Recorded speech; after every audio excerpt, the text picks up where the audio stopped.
Come in. Welcome. I'm E.G. Marshall. Welcome to the terrifying world of your imagination. Vampire. Perhaps in the safety of your home, the word means little to you. Oh, you've heard of vampires, of course, but do you believe that they exist? Not you. Well, all I can say is Minna Harker didn't believe either. Our mystery drama, Dracula, was specially adapted from the story by Bram Stoker for the Mystery Theater by George Lothar and stars Mercedes McCambridge. It is sponsored in part by new sugar-free Diet 7-Up and by the Kellogg Company, makers of Kellogg's Special K cereal. I'll be back shortly with Act One. And now, another story of the ball and chain, as Kellogg's Special K presents The Library. Welcome to the public library. May I help you, sir? Yes, I'd like to check out... Famous Laundromats of the World by Audrey Schnorbart.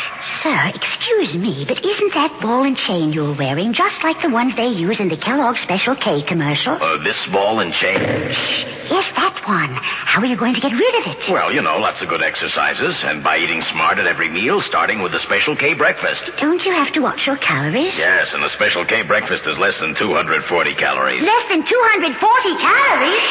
Right. A 1-ounce bowl of high-protein Special K, 4 ounces of skim milk, tomato juice, and coffee. It's really tasty, and it's going to help me get rid of this ball and chain. I'd say it's long overdue, get it?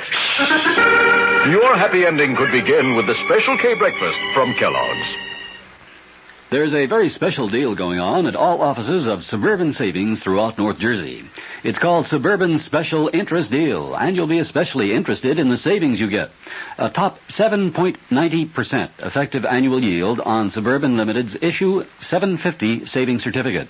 And Suburban guarantees it for from 4 to 10 years. Minimum deposit, $2,500. Early withdrawal prior to maturity is subject to a substantial penalty. Suburban compounds interest continuously from day of deposit, paid quarterly. So you not only get interest on your savings, you get interest on the interest. And Suburban offers you the highest interest rate allowed by law. Here's your chance to get a great savings. A top 7.90% effective annual yield on Suburban's limited issue 7.50% savings certificate. Why not deal yourself into Suburban Savings Special Interest Deal in Bayonne, Edgewater, Elmwood Park, Emerson, Hackettstown, Morris Plains, Nutley, Paramus, and Sparta.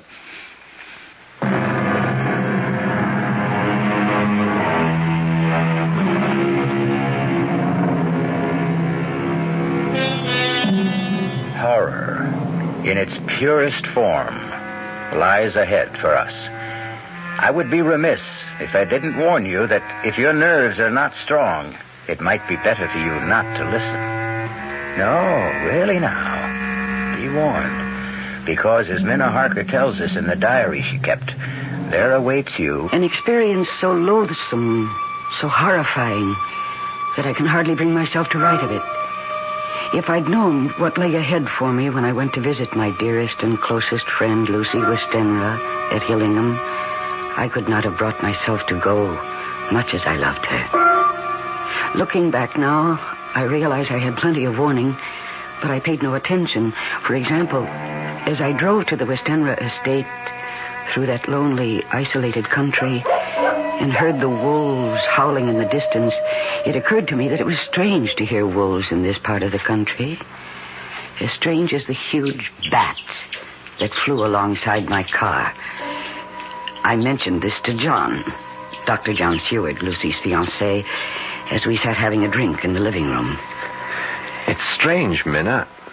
I've seen that bat myself. The thing must have a wingspread of at least 4 feet. I haven't the faintest idea where it came from, or the wolves either. Even Lucy's letters seemed kind of strange to me, John. What is the matter with her? No, I don't know.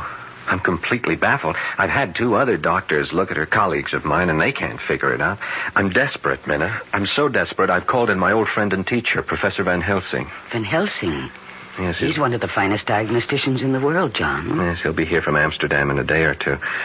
Amsterdam, Holland? Yeah. All the way from Oh, John, you must be desperate. Look, Lucy is dying, Minna. I'll do anything I can to save her. We must find a way to stop her from losing blood.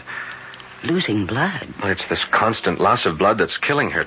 Transfusions help for a time, but only a short time, and each transfusion is less effective. John, when can I see her? Oh, she's sleeping now. Her mother's with her, watching her. We take turns. As soon as Mrs. Westenra lets us know she's awake... Oh, listen, those wolves, they're at it again. John, hasn't anyone looked into this wolf thing? How they suddenly come to be in this part of the country? Well, according to the paper, the town police have looked into it. Well, that's peculiar, too. What?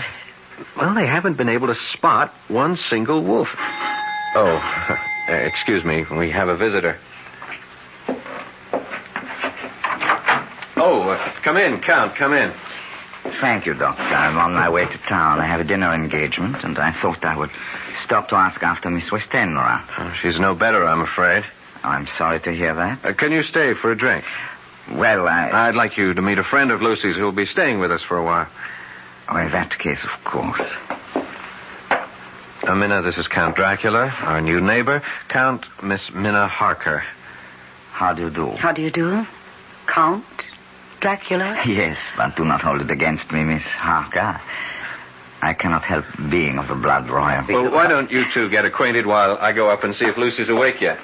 I shall do my best to entertain this charming young lady. I won't be a minute. You're a long way from home, Count. A very long way, Miss Harker. May I ask what brought you here? Business? Business? Good heavens, what kind of business could you have in this part of the country? I mean, it's so isolated. True, it does present difficulties, but I like living in the country. Oh, you must. Oh, forgive me, I'm forgetting my manners. Would you like a drink? Thank you. Scotch or bourbon? Is there perhaps some wine? Red wine? Now, let me see. I'm not very familiar with the supply here. Here we are. There's a bottle of Burgundy. That glass of that will be... Miss Harker, what's wrong? What is it? It's the bottle. I'm afraid it slipped. It slipped. That's all. Oh, I'm afraid I cut my hand. No, don't be upset. It's only a slight cut, see? No. Lucy's awake and we can... Count, what's wrong? Minna, your hand. I must leave at once, Doctor. Sorry, I cannot stay. Something I just remembered. No, it's all right. I will see myself out. What in the world? But, Count... Minna, what happened? Minna? I dropped the bottle of wine and cut my hand. Yes, I see you did, but... I dropped the bottle because I couldn't see him in the mirror. Couldn't see? What mirror? This mirror over the table. It reflects the whole room. Well, of course it does, but... John, I picked up the bottle to pour Count Dracula a drink, and I looked into the mirror, and he was standing where you are now, and I couldn't see him in the mirror. What? He was there where you're standing, but he wasn't reflected in the glass. Minna, you're not making sense. And you're trembling. John, I'm scared. Of what? How can you ask? I look in a mirror and didn't see someone who should have been reflected in it. Is something going wrong with my eyes or my brain, John? What? Minna, easy. I don't want another patient on my hands. But, John, An optical illusion, something like that. Our eyes play tricks on us sometimes. Now, come on. Let's get a bandage for that cut, and then we'll go up and see Lucy.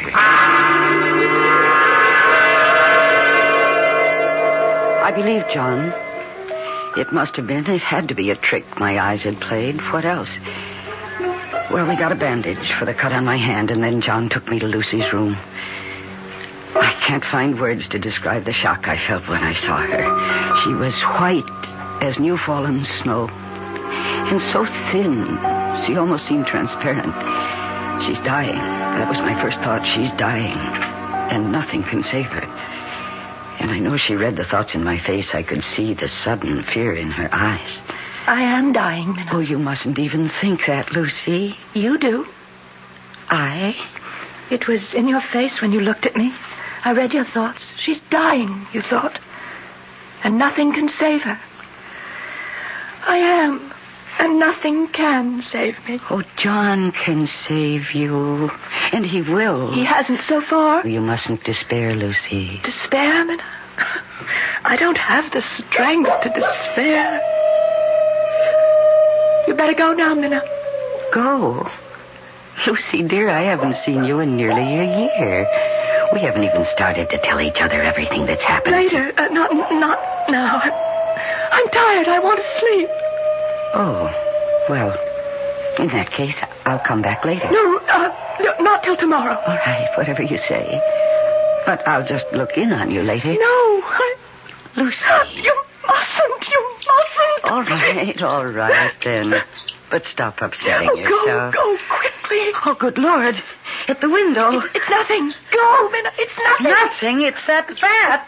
That huge bat that followed my car. Oh, go, I beg of you. Lucy, the thing is trying to get in. Look, it's clawing at the window. Is that locked? Is that window locked? Yes, it's locked. But locks are useless against Count Dracula. Oh, good Lord. Mirrors do not reflect my image, Miss Harker. Nor do locks keep me out. You were that bat. As the wolves you hear are not wolves, but like myself, vampires. Vampires? The dead, who live by night.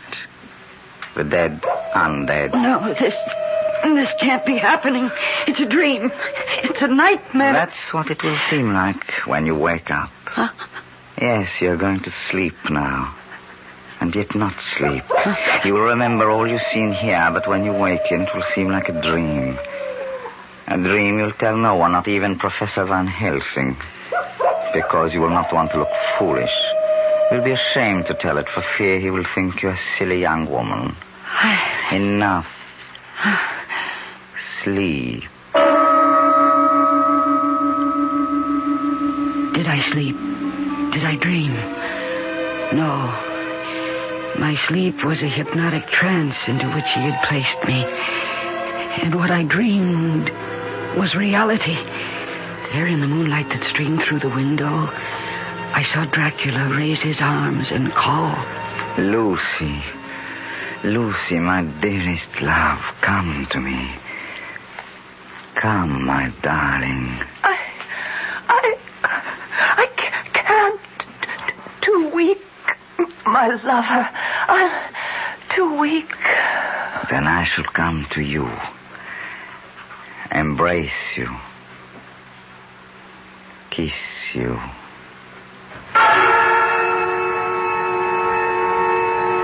And now the strangest thing of all happened to me. As I watched what then took place, my love for my friend Lucy, my fears for her, made me feel as she must have felt, so poignantly, so deeply that, yes, I became Lucy. I watched Dracula as he approached my bed. There was a deliberate voluptuousness in him which I found both thrilling and repulsive.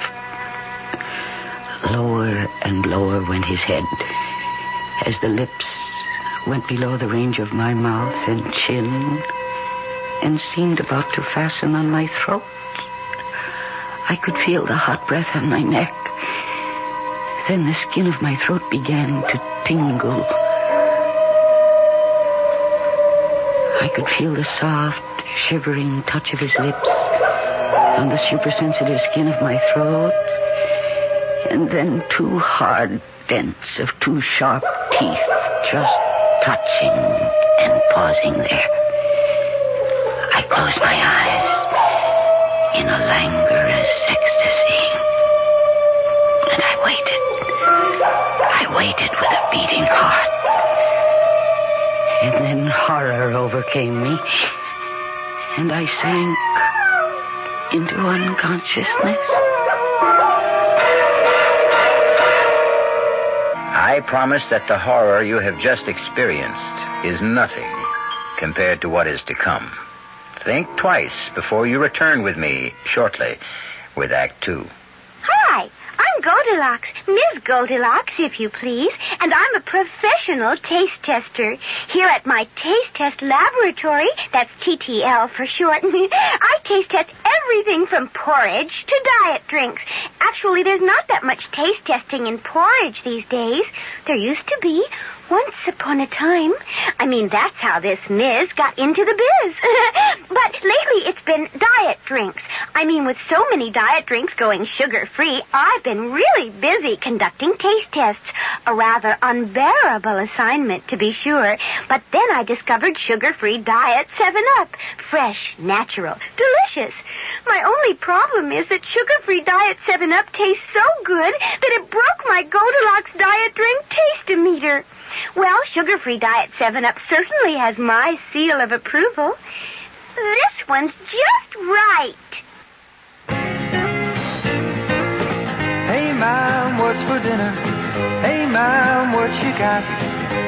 It's time to get ready for the great outdoors, and your ShopRite supermarket has everything you'll need for cookout dinners and fun in the sun. And for this week's dinners, ShopRite is featuring whole grade A frying chickens, just 37 cents a pound. Roasting chickens up to 4 pounds, 47 cents a pound. Choice beef rib steaks, $1.19 a pound. ShopRite Franks, 89 cents a pound. Get all your outdoor cooking equipment and many great food values at your ShopRite supermarket. She loves her family. She wants the best. She does all that she can do. She lets ShopRite do the rest. Hey, Ma, what's for dinner? ShopRite has the answer. This is WOR New York, an RKO General Station, your station for Mystery Theater.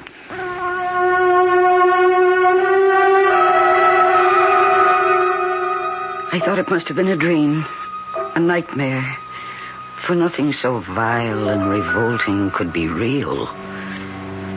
But though I tried during the next day or two to persuade myself it was only a dream, there were signs, warnings all about me that told me I was lying to myself. There was the nightly howling of the wolves, the screeching of that huge bat around the house, and yes, the scarf that Lucy kept wrapped round her throat.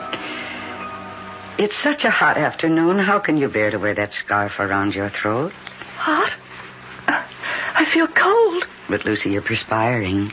Your forehead is damp. All I want to do is sleep. I'm so tired. I'm so deathly tired. I'll leave you for a while, then. I'll look in on you later to make sure you're all right. Oh. Sleep well. Minna? Yes, dear? If I'm asleep when you come back, promise me you won't remove this scarf from around my throat. Very well. You won't even touch it. Promise? I promise.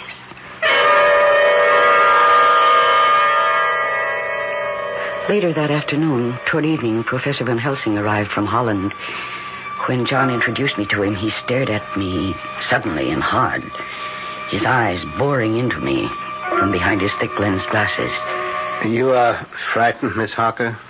Why? Frightened? Maybe she hasn't recovered from that optical illusion the other night. Optical illusion? Yes, you see that mirror over the table there? Yes. Well, we had a visitor, Count Dracula, a new neighbor, Carfax, a few miles from here, and Minna had the illusion that she couldn't see his reflection in the mirror. My eyes must have played a trick on me, Professor. Yes. This Count Dracula, John, he's new here, you say? Yes, he arrived from Hungary about 6 weeks ago.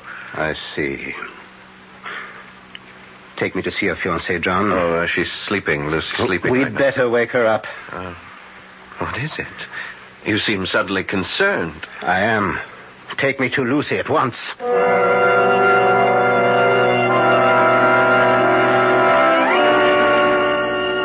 Wake her, John. All right. Gently. Very gently. Lucy? Lucy, dear. Come on, wake up. Here. Let me. Pulse weak, very weak. Eyes? Oh, she's not asleep. She's in a coma. What is her blood type? Oh?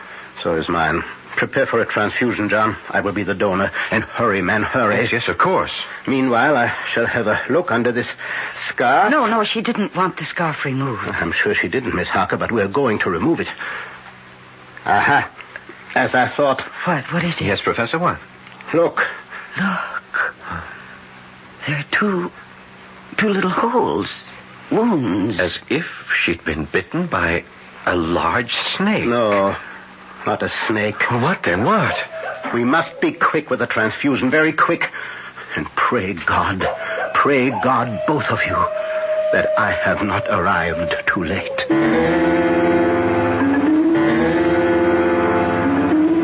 But he was too late. The transfusion revived Lucy a little. When we'd made her as comfortable as we could, the three of us, Professor Van Helsing, John, and I, went back down to the living room.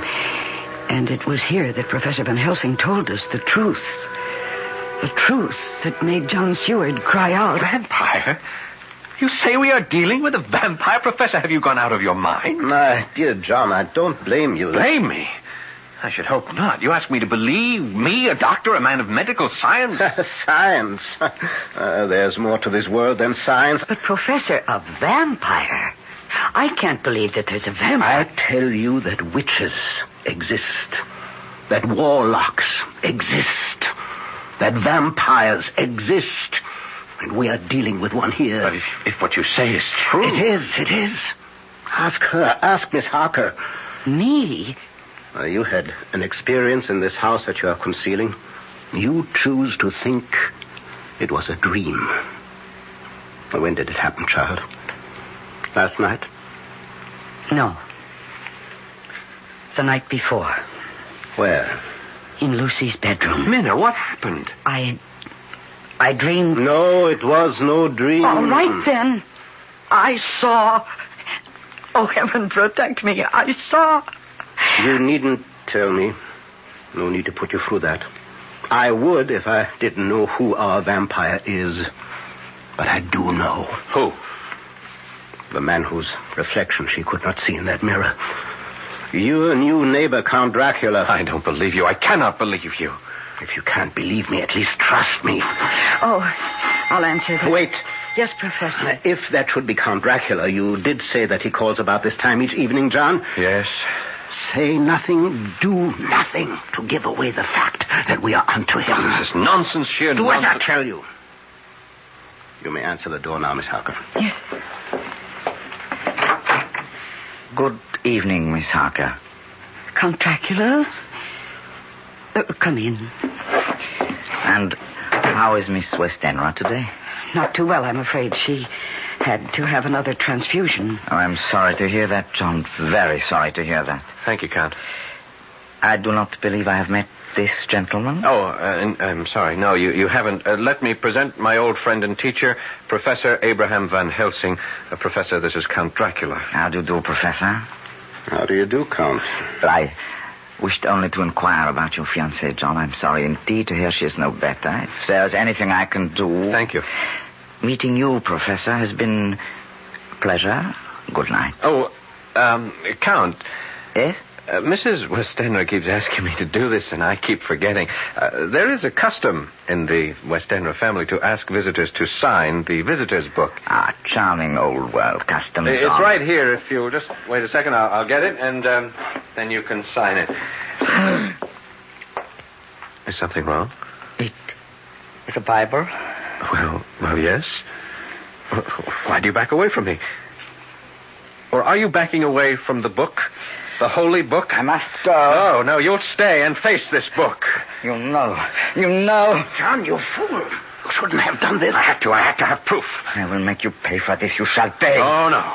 Not now that I have found out what you are. Oh, John. You think because you discovered my secret you can stop me? Fool. You've only delivered yourself into my hands. I meant to make Lucy one of mine, and that was all. But now you shall become mine, and you. Not I. Yes, and you. No, I beg you, I shall have you all, but first, Lucy, I shall take her. Take her. Now. She is mine. She's no longer of this world, but of mine. I leave you. Look, he turned into a bat. The bat. And he flew right through the wall. John. Oh. John, why did you do this? Why, after I warned you? I had to know one way or the other. I had to know. There's only one way to finish a vampire. Oh, the first thing you must do is find out where he sleeps during the day. Lucy! Professor, quickly. Professor! There is no hurry now. And he said he meant to make her his own. he had already done so. It was true. Lucy was dead. We went to her bedroom and found her. Dead. I felt as if I'd been stabbed to the heart. We buried her, my dearest friend, in the Westenra vault at Hillingham Cemetery, not far from town. Lucy is gone. Dead? No, not dead. Not dead, Professor. She has become the undead. She has become a vampire. Oh, what are you saying? John, listen to me. Believe in me. You didn't believe before. Believe now. Yes. I believe you. Go on. John, you feel you've been through hell. I must tell you that you have been through only the anteroom to hell. What do you mean? Now listen to me. Listen carefully. There is only one way in which a vampire can find peace, can be changed from the undead to the dead. What you must do, terrible as it will be, will release her soul from the horrifying bondage in which it finds itself. Her soul and Dracula's. Dracula's? Do you think a vampire wants to be a vampire? Oh, no. A vampire's soul is chained, pinioned, held mercilessly to this earth by Satan himself. And we who believe in God are the only ones who can free them. It is our duty to destroy them. Well, then let's destroy them. We shall, if you have the nerve to do what must be done. I have the nerve. Professor, you frighten me. I mean to, in order to prepare you. But no matter how well I prepare you, when it comes to doing what must be done, your sanity could snap like that. So first I will ask you both to take as much time as you need to think, to ask yourselves, how much do you really love Lucy Westenra? And be sure, be positive beyond all doubt that your love for her is greater than the hell that lies ahead for you and you this very night.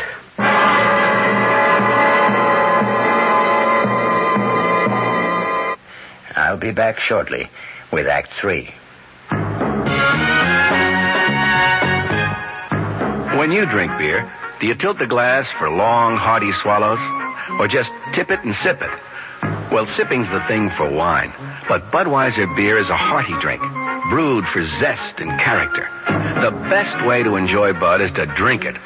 Not chug-a-lug, just man-sized beer drinker swallows. That's when that famous Budweiser taste, smoothness, and drinkability really come through. Smoothness and drinkability that come only from natural carbonation and exclusive beechwood aging. Smoothness and drinkability, too good for any half-hearted sipping. So drink up. You'll see that brewing beer right does make a difference. And that when you say Budweiser, you've said it all. Anheuser-Busch, St. Louis.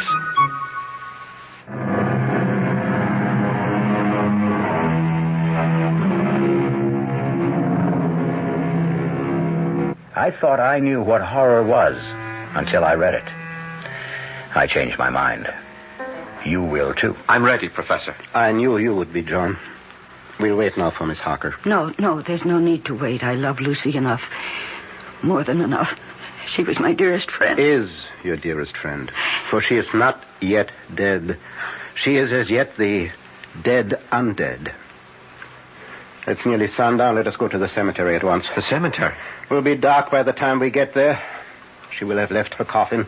Left it? Well, like Count Dracula, she cannot go on living, or let me say, being the undead without drinking human blood. To find it, she must, of course, leave her coffin. The instant the sun goes down tonight, she will be on the prowl for little children. Children? Yes, children are innocent, gullible, naive, make easier victims. And the inexperienced vampire must practice. Yes, she will be seeking children. Oh, it's revolting. Revolting? Well, that is only a word to you at the moment. In a short time, it will be reality. Do you really think you can bear what is to come? I can. I must. Good. I have preparations to make. So do you, the two of you. Dress warmly. Warmly? But it's hot out. Child, there is no chill like a graveyard chill.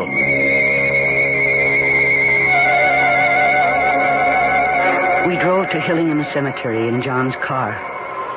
I'd never been in a cemetery at night. How many people have? I found it a very unsettling experience, to say the least.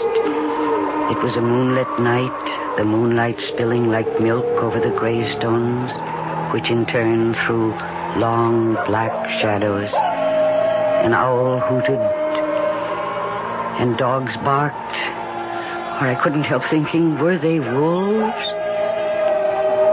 And then we reached the West End vault, the vault where we'd put Lucy's coffin that afternoon. Now what do we do, Professor? We go into the vault. Why?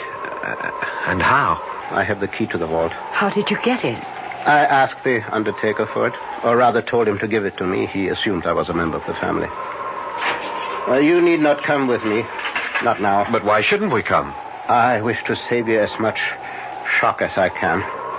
She will not be there in the coffin. It will be a shock for you to find it empty. Now, on the other hand, it will be less a shock than what is to follow. Yes, it will prepare you. Come then. I shall open the coffin now. If she isn't in it, how could she have got out? I could tell you, but it is better that you see for yourself later. Now, this won't take long. I need only unscrew the top part. There. Now to lift off the top of the lid. Yes. Empty. She's gone. Where? Gone where? In God's name, where? In search of the life-giving blood, John. In search of a small child. Oh, it's horrible. It's horrible. John? Yes? Come. We go outside the vault. Now to lock the door. Now, that's most important. And now, what I must do will take a little time. Yes, make yourselves as comfortable as you can. Make ourselves comfortable. Professor, what must you do? Well, I have here a paste made of garlic, flour, and water. I must seal off every crevice with it. Seal all around the door so Lucy cannot get back into the vault, into her coffin. She could? Through the crevices, yes. How do you think she got out of the coffin? I can't believe... Yes. It is unbelievable. But it is so. Now, forgive me. I must get to work.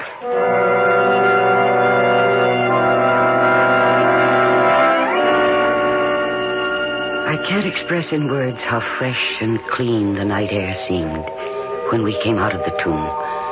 How sweet to breathe the fresh air that held no taint of death or decay. John was silent, and so was I. As for Professor Van Helsing, he was very busy sealing the door. 10 o'clock. I hope both of you took my advice, dressed warmly. We have a long wait ahead of us.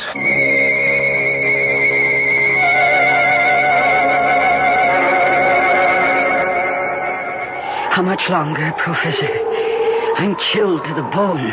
Everything depends on how long it takes her to find a small child. Nearly 2 o'clock. Has been gone several hours. Soon now, I think... Shh. What? She comes. Where? See there? Amidst the headstones? Yes, a woman. Dressed in white. Lucy. Shh. Make no move, no noise. See, she is carrying something in her arms. A child. I feel sick. Control yourself. Ah, there. Yes, she's coming toward the vault. See, she draws back. The mixture I used repels her. Why are we doing this? Why are you keeping her out of the vault, her coffin? Because I hope... Yes, she is leaving, hurrying away from among the headstones. Come, we must follow. Follow where? To Dracula, I hope. Unless I'm mistaken, she's going to him for help. Hurry. We must keep her in sight. No, wait. What is it? She is heading for that tomb. Dracula must be there. Good. Now what? See, now she's putting the child down on the ground.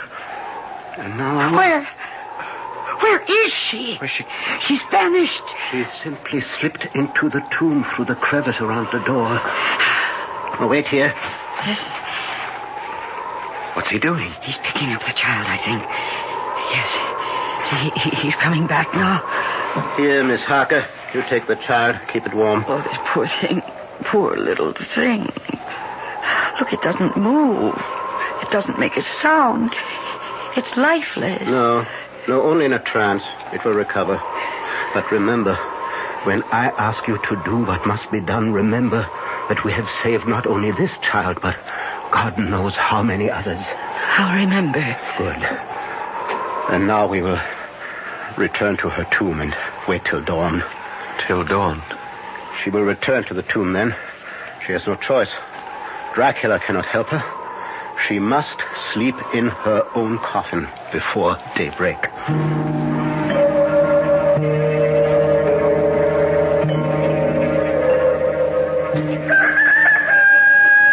How do you feel, Miss Harker? I'm all right, thank you. John? I'm okay. It's almost dawn. Why doesn't she come? Soon now. How's the child? Still asleep, if it is only sleep. It is. It will not come to its senses until daybreak. Now, prepare yourselves for... In a very short time, now Lucy should... there. Yes, she's coming. And this time she'll be able to enter the tomb, because you've removed the garlic mixture. This time I want her to enter the tomb and her coffin. It will be there that you will do what must be done. Oh, there she is. Oh, heaven help me. She is as beautiful as she always was. Now, hold on to yourself. She isn't dead. She can't be dead. Lucy, my darling. John, no, come back. Lucy! John, my dearest, come to me, John. Come to me. I have never seen anything so horrible. And God save me from ever seeing it again. Lucy's eyes shone with an unholy light, and her face became wreathed with a voluptuous smile as she advanced toward John with outstretched arms. Come to me, dearest. My arms are hungry for you. Come, and we can rest together in the tomb. Come, my lover. Come. And John suddenly opened wide his arms and started running to her, and she to him, when Van Helsing rushed forward between them. And he raised something he held in his hand up against her face. It was a crucifix. With a cry of rage and agony, Lucy flung herself away from John and toward the tomb, and she was gone. John, are you all right? The Lord help me. The Lord help me. And he shall. Come, into the tomb. It's time. Now, first, let me put the bag I brought over here. And now I will remove the coffin lid again. Professor, is this really Lucy's body or some kind of demon in her shape? Oh, she's hideous. Yes, your friend who was so sweet and pure is now a foul thing. But if you can do what you must do, you will see her once again as she was. Whatever it is, we'll do it. This wooden stake I have bought. Yes. This pointed stake. You must drive it through Lucy's heart. With this hammer. Oh, no. And when that is done, cut off her head with this surgical knife. I don't... You must do it. For her sake, John. For the sake of the woman you loved. All right. Give me the stake. And the hammer.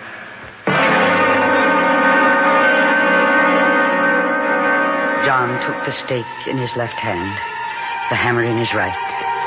I saw him tremble as he placed the point of the stake over Lucy's heart, saw the point dig into her white flesh, and then I could see him gather all his strength, all his self-control.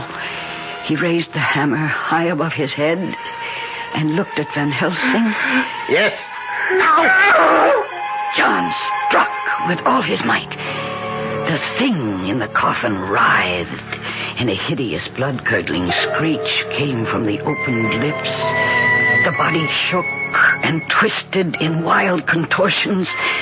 John never faltered. He struck, and he struck again, driving the stake deeper, deeper, as blood from the pierced heart welled and spurted up around it. And then the writhing and quivering of the body became less. The teeth stopped champing, and the thing lay still. It was over. Is that enough, Professor? Enough. I think I'm going to... I've got you. There. Now go outside, get some air. No. Both of you go. You look faint too, Miss Parker. I must still her head. No. I have... You have done all that can be asked of you. No more. I will sever the head. Now go now, but before you do, look at your beloved Lucy for the last time.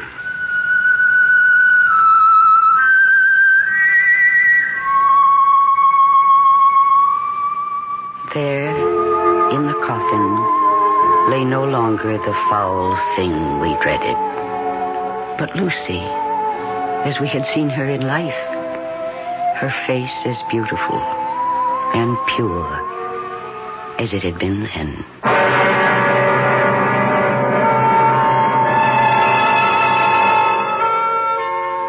You will want to know that later on, Professor Van Helsing freed Count Dracula from his earthly bondage, and in so doing, brought his bloody career to an end.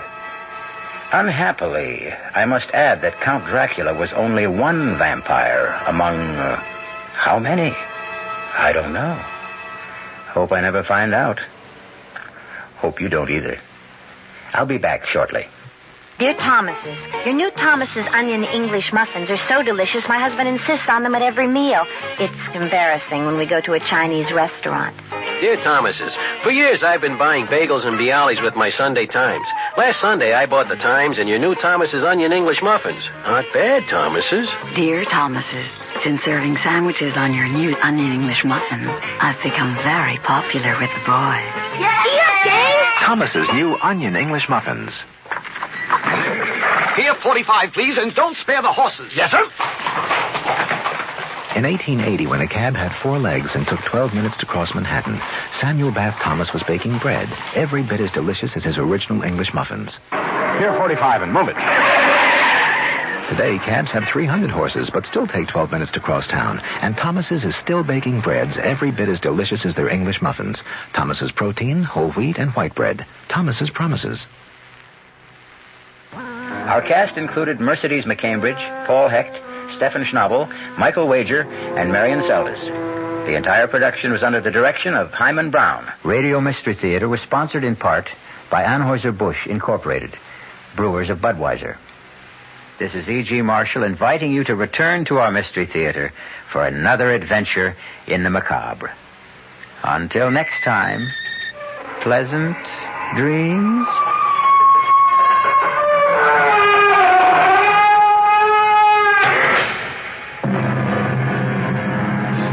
Mystery Theater program was furnished by the CBS Radio